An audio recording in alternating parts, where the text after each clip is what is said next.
या अभंगामध्ये तुकाराम महाराज विठ्ठलाच्या नामस्मरणाबद्दल सांगतात. ते काय म्हणतात बघूया. नसे तरी मनी नसो, परी वाचे तरी वसो, देह पडो या चिंतनी, विठ्ठल नाम सकीर्तनी, दंभस्फिती भरत्या भावे, मज हरिजन म्हणवावे, तुका मने काळांतरी, मज सांभाळेल हरी.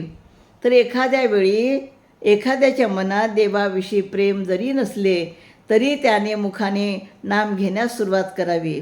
खरे म्हणजे विठ्ठलाच्या नामस्मरणात मनमग्न असताना मरण यावे, पण त्याची सुरुवात मुखाने नाम घेण्यापासूनच होते.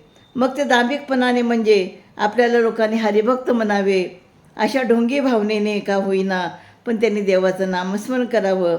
एवढे केले तरी काही काळाने हरी माझा सांभाळ करेल असा विश्वास धरावा आणि नामस्मरण करत राहावं असं या ठिकाणी तुकाराम महाराज म्हणतात. कारण नामस्मरणालाच जास्त महत्त्व आहे.